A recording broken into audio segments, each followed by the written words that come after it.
À la une de cette édition d'information sur CAM 4, éducation, le secrétaire d'État auprès du ministère des Enseignements secondaires vient d'inviter les responsables de l'Extrême Nord à tordre le cou à tous les fléaux qui ternissent l'image de la famille éducative dans cette partie du pays. Cette invitation leur a été adressée lors de son séjour dans le département du Mayo-Danaï. Mounouna Fotso était allé se rendre de l'effectivité de la rentrée scolaire dans cette partie du territoire national. À l'étranger, magistrature suprême Ibrahim Boubacar Keïta reçoit officiellement les clés de la présidence du Mali des mains du président par intérim John Kounda Traoré. Elles lui ont donc été remises au terme de sa prestation de serment au Centre international de conférence de Bamako en présence des responsables politiques et militaires du pays et bien des diplomates accrédités au Mali. Voilà pour le sommaire. Les détails, à tout de suite. Bonsoir à tous. Merci de nous accorder votre préférence. D'abord, c'est une question de coopération entre le Cameroun et la Banque africaine de développement pour parler des 64 lauréats de la première promotion du programme d'appui à la réforme de l'enseignement technique et à la formation professionnelle qui sont arrivés en fin de formation dans les incubateurs des micro-entreprises, des lycées techniques et pilotes. Ils ont reçu leur parchemin ce jour. C'était au cours d'une cérémonie qui avait pour cadre le cercle municipal de Yaoundé et elle était présidée par le ministre Louis Papès, qui était accompagné de bien de ses collègues du gouvernement, en l'occurrence Zachary Pérévet de l'emploi et de la formation professionnelle et Laurent Serge Etundingwa des petites et moyennes entreprises, économie sociale et artisanale. Les détails avec Jean-Pierre Bitongo, Alexis Claude Amourou, Divinapi pour le récit.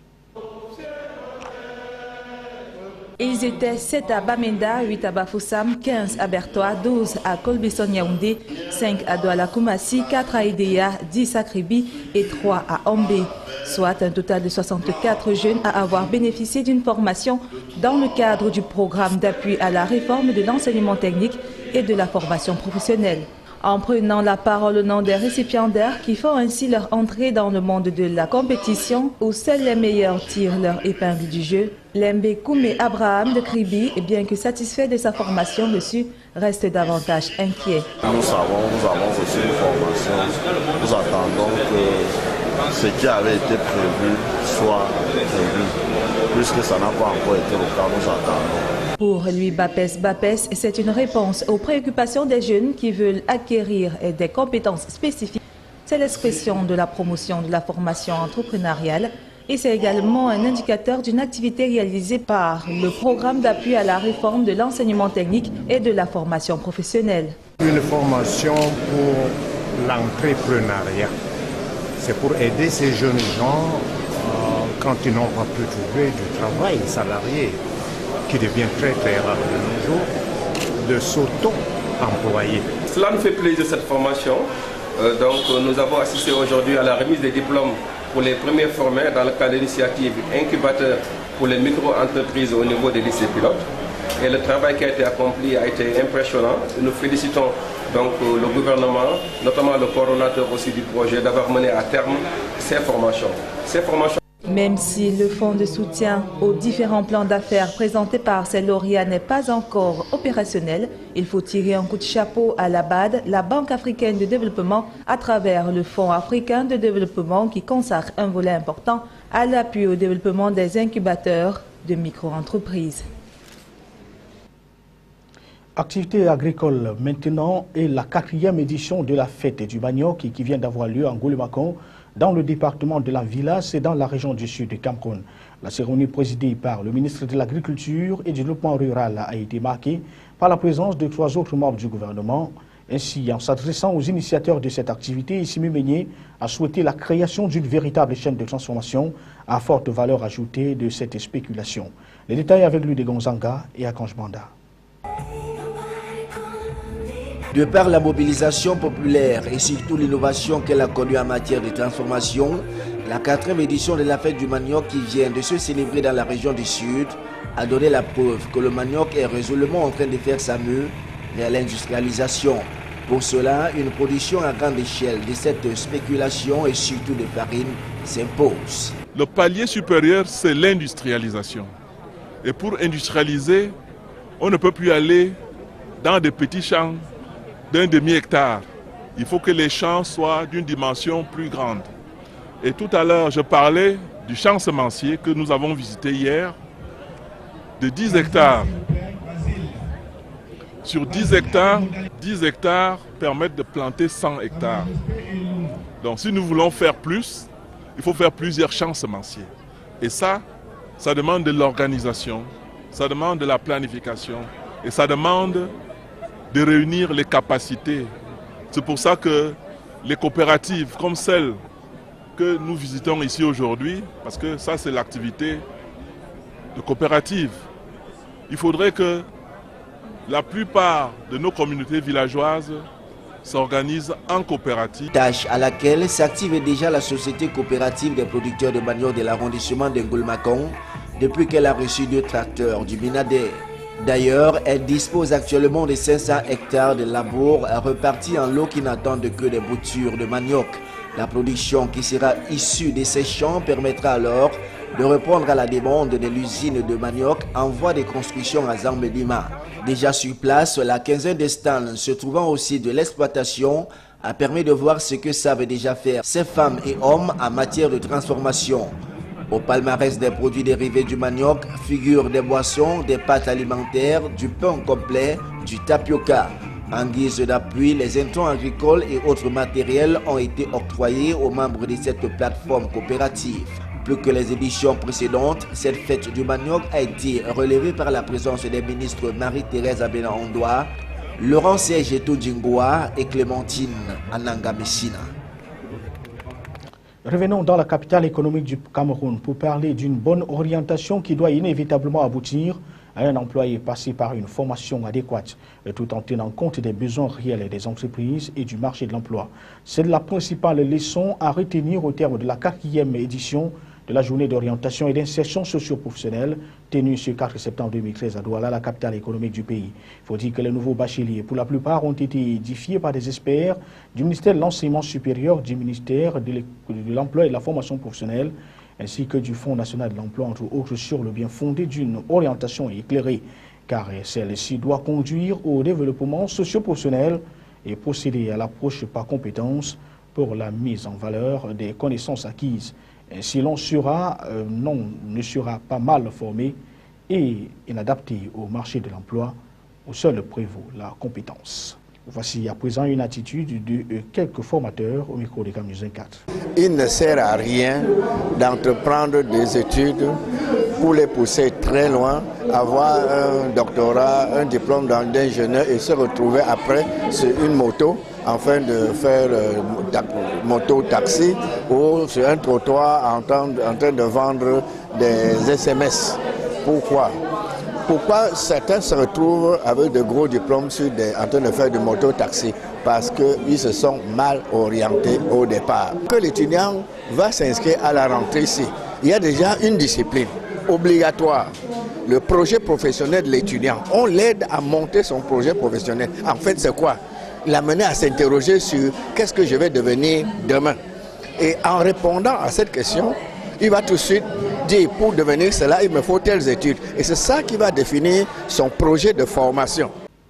Venons-en à présent à la célébration et à la récompense de l'excellence culturelle en milieu scolaire et académique à travers la promotion de la gastronomie du terroir, des danses patrimoniales, des jeux concours, des défilés de mode.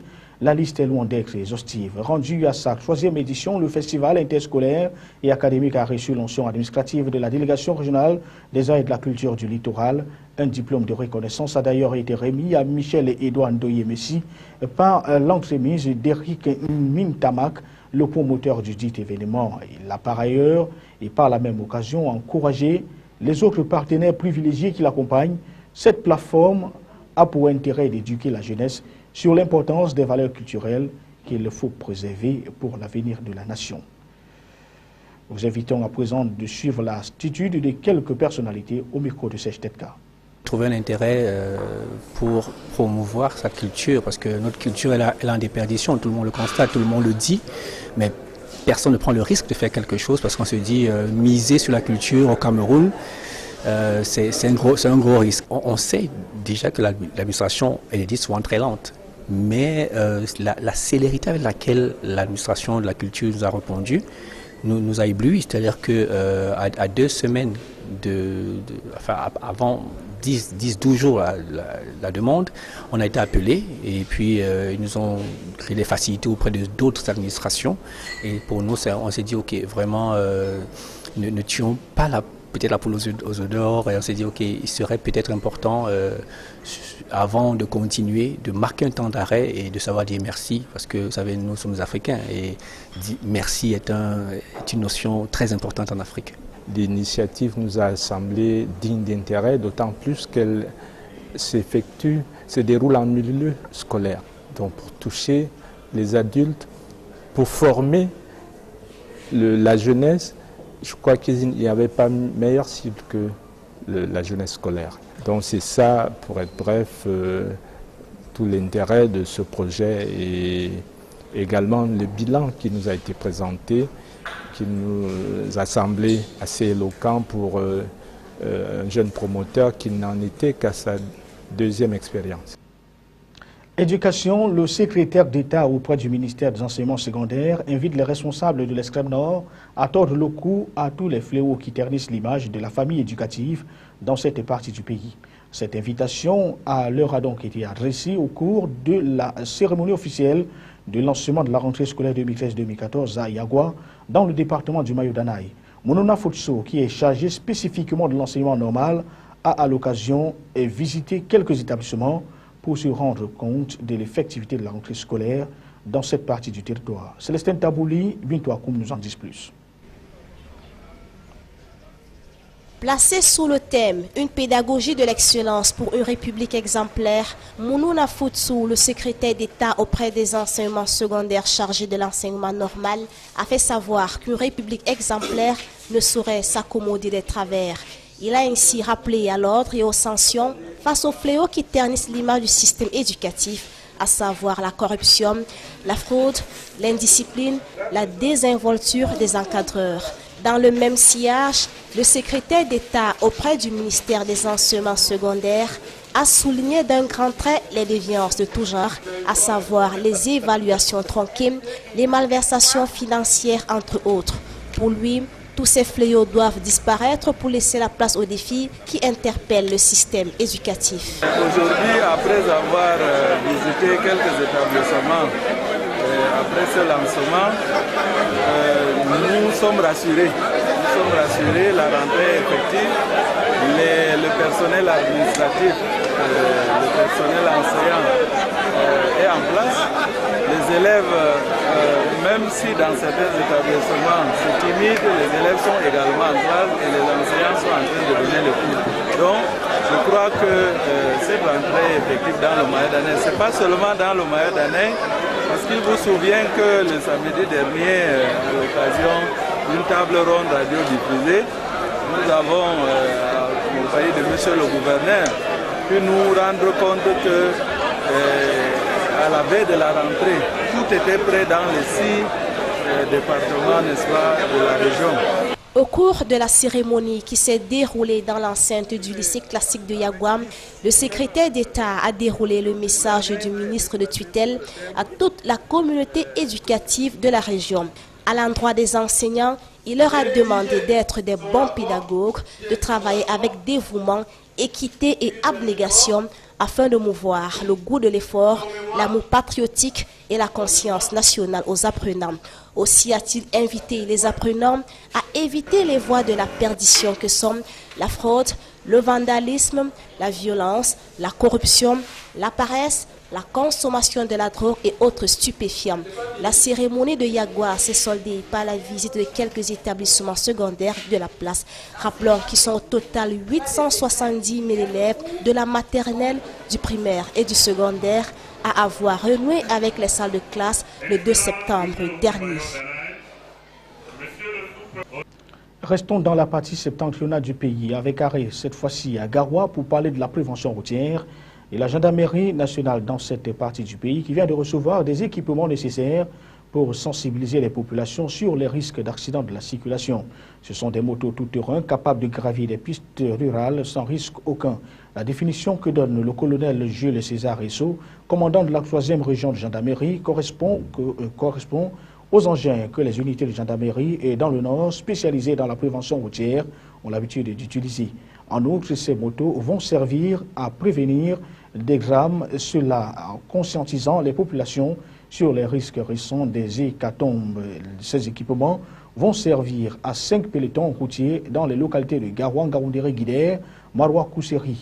Toute chose qui a mené le colonel Juste César Risso à témoigner toute la reconnaissance de ces éléments au haut commandement de la gendarmerie qui agit malgré la conjoncture actuelle.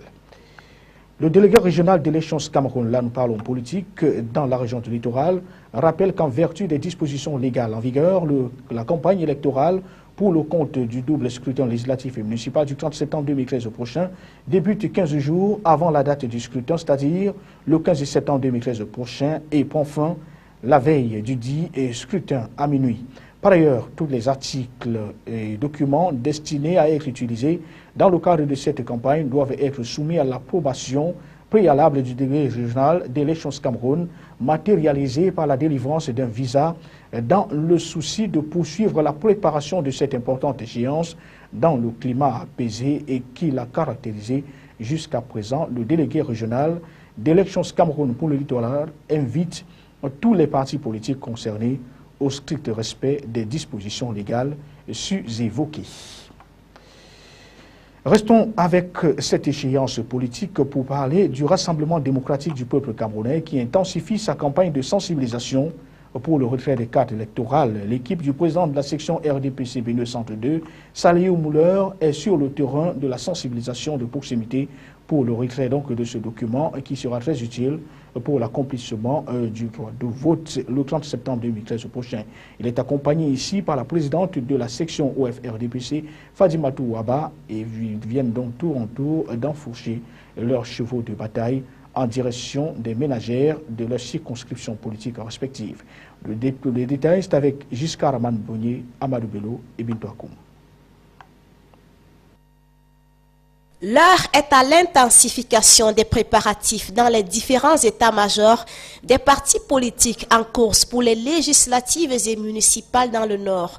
Le RDPC met ainsi à profit cette période de pré-campagne pour se déployer davantage sur le terrain par l'intermédiaire de ses différents organes de base dans le but de mobiliser ses potentiels électeurs. Dans la circonscription politique de Garoua 2e, les responsables locaux du parti font du porte-à-porte dans l'objectif de convaincre les indécis dont les cartes d'électeurs se trouvent encore dans les antennes communales d'Elekam. Le président Saliou Mouler, candidat tête de liste RDPC à la commune de Garoua 2e, était à Pompomré, un quartier de la ville de Garoua, accompagné de Yerima Abdou, le président du mouvement des jeunes de l'OJRDPC, à mission de sensibilisation des jeunes de cette circonscription qui semble moins éclairée dans le domaine politique. À cela, Saliou Mouler a promis de prendre en compte leurs aspirations dans son programme d'action s'il arrivait à être élu maire. En réplique, il a demandé à ces jeunes d'aller retirer leur carte électorale et de voter la liste qu'il conduit au municipal et la liste RDPC aux législatives conduite par l'honorable Mahmouda Ali. Quant à la sénatrice suppléante Fadimatou Abam, sa descente à Bibé Miré, l'un des quartiers populaires de la commune de Garoua 2e, avait pour cible les femmes qui ont encore quelques difficultés à exercer leur devoir civique du fait de certaines poches de résistance dues aux barrières culturelles. Auprès des chefs traditionnels de la circonscription administrative, Fadimatou Abba a sollicité une implication active à la campagne de sensibilisation des chefs de ménage afin que leurs épouses aillent retirer leur carte électorale et participent massivement aux élections du 30 septembre prochain. Les femmes représentent une part importante de l'électorat, a souligné la sénatrice, et leur participation contribuera à combattre le phénomène d'abstention qui pourrait ternir les premières élections biométriques au Cameroun. Sortons de cette page consacrée à l'actualité politique pour parler encore des législatives et municipales du 30 septembre 2013 prochain avec la CONAC qui continue de sensibiliser les acteurs du processus dans la région de l'Extrême Nord. Au cours d'une conférence débat animée à Maroua donc par le professeur Claude Abbé, les uns et les autres ont été invités à scruter des voies moyens en vue de débarrasser le rendez-vous électoral des pratiques de corruption. Les détails, Célestin Tabouli, Apollinaire Zobenbon pour le récit. Tout faire pour que le processus électoral se déroule dans les règles déterminées par la loi électorale qui tient compte du professionnalisme de la vie politique et de l'éthique qui doit inspirer toute action citoyenne. C'est pour traduire dans les faits cet objectif que la Commission nationale anticorruption, la CONAC, vient d'organiser une conférence de débat à Marouada, la région de l'extrême nord, avec pour thème fédérateur « Comment débarrasser le processus électoral des pratiques de corruption ». Autour du professeur Claude Abbé, tous les acteurs du processus électoral se sont réunis pour échanger sur la question. Pendant près de 2 heures d'horloge, les panélistes ont éclairé la lanterne des acteurs politiques sur les conséquences que peut entraîner la corruption dans un processus électoral.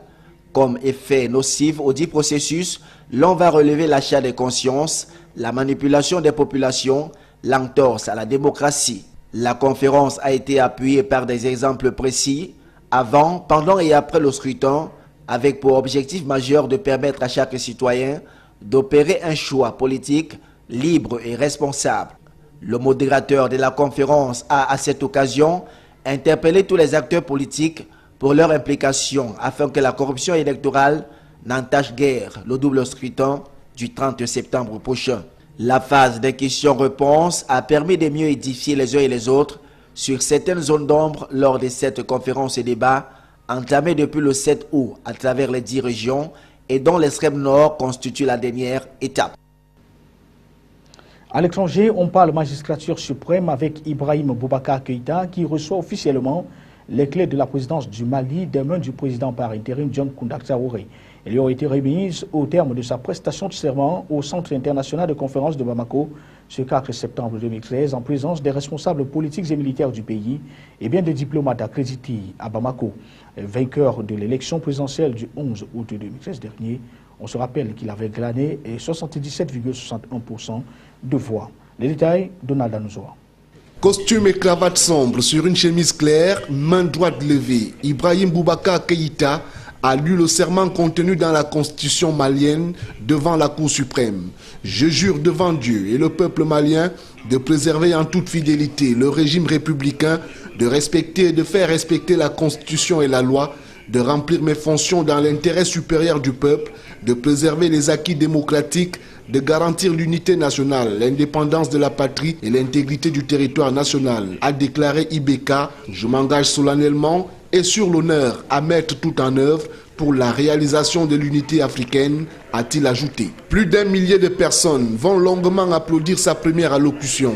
Au premier rang se tenait Diokounda Traoré et les membres du gouvernement sortant qui ont dirigé le pays pendant 17 mois, mais aussi Soumaïla Cissé, arrivé second au scrutin du 11 août dernier, qui avait très vite reconnu sa défaite. L'ex-président Moussa Traoré, renversé par un coup d'état militaire, l'ex-premier ministre de transition Cheikh Modibo Diarra et son successeur Diango Sissoko avaient également fait le déplacement. Après 18 mois de crise marquée par un coup d'état et une guerre, cette intronisation officielle d'IBK est une journée importante dans l'ordre constitutionnel malien.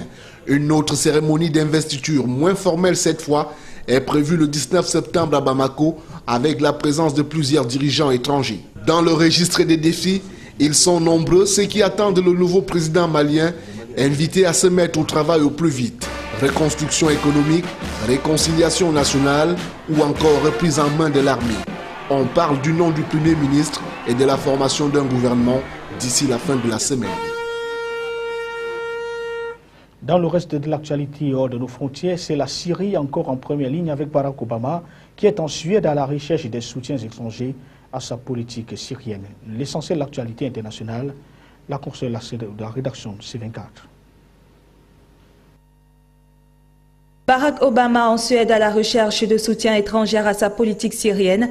Après Stockholm, il se rendra à Saint-Pétersbourg pour le sommet du G20. De son côté, le Parlement français débat pour la première fois, mais sans vote, sur le principe d'une intervention militaire. Moscou indique sa position inchangée à l'égard de son allié syrien. Le président français François Hollande et son homologue allemand Joachim Gauck visitent une église du village d'Oradour. C'est la première fois qu'un dirigeant d'autres terres se rend dans ce village martyr de la Haute-Vienne où 642 personnes, dont 250 enfants, furent tués lors de l'occupation nazie. Condamnation de 52 frères musulmans par un tribunal pour l'agression de militaires à Suez, une première depuis la destitution depuis juillet du président islamiste Mohamed Morsi. Le président par intérim Halim Morsou s'est engagé mardi soir à respecter les délais fixés pour des élections, ajoutant que l'état d'urgence pourrait être levé mi-septembre. En économie, le gouvernement ne reviendra pas sur la suppression de la défiscalisation des heures supplémentaires. La porte-parole a assuré qu'une telle mesure ne va pas dans le bon sens. Selon elle, réduire les cotisations des employeurs inciterait à ne pas embaucher de nouveaux salariés. La capoeira s'installe au cœur de l'Afrique et envahit les rues populaires de Kinshasa. Cet art martial déguisé en danse venu du Brésil réjouit les grands comme les petits. Les danseurs virevolent sur les mains et les pieds au rythme des percussions. Cette information sportive avant de partir pour parler de la Coupe du Monde du Brésil 2014 avec les Lions indomptables qui croisent ce 8 septembre 2013 dans la cuvette des Fondena Sucera à Yaoundé, les Chevaliers de la Méditerranée. La rencontre qui compte pour l'avant-dernier tour éliminatoire est déterminante pour le 11 national du Cameroun qui sera ainsi face à son poursuivant immédiat, la Libye. Les Chevaliers de la Méditerranée ne sont pas un mauvais voyageur, précise-t-on ici, et c'est plutôt un adversaire coriace. Il faut noter que, alors qu'ils sont attendus à Yaoundé vendredi prochain, les Chevaliers du désert, de la Méditerranée, comme on appelle le 11 national de Libye, totalisent 9 points marquoires, soit une petite longueur seulement du Cameroun. La présentation de l'équipe de Libye, c'est avec Michel Atiba. Dans un groupe I constitué du Togo, de la RDC, du Cameroun et de la Libye, l'équation semblait être difficile. Les Chevaliers de la Méditerranée ont su tirer leur épingle du jeu et se classer deuxième juste derrière le Cameroun. La sélection nord-africaine avait même ouvert le bal par une victoire à la première journée contre la sélection camerounaise à Sfax, loin de son Tripoli, à cause des problèmes internes en Libye. Tout au long des éliminatoires, l'équipe est restée presque exemplaire. Bien avant la rencontre capitale du 8 septembre 2013, la Libye a disputé plus de 4 matchs amicaux avec à la clé 2 victoires, dont une face au Ghana, un match nul et une seule défaite. La Libye affronte même ce 4 septembre à Malabo le Nzalan de la Guinée équatoriale en match amical à 4 jours seulement du Do or Die du 8 septembre. Forte et soudée, la sélection nationale libyenne a un jeu vif, rapide et selon les techniciens, s'appuie sur des coups de passe pour anéantir ses adversaires. Autre point fort libyen, sa défense qui ne prend pas assez de buts. La Libye dans cette compétition a gagné 2 fois contre 3 matchs nuls. L'équipe sait qu'elle n'a qu'une seule équation ce week-end, battre le Cameroun. Voilà, c'était tout pour le paquet du soir, édition 20h du 4 septembre 2013. L'information est en continu sur Cam News 4. Bonsoir.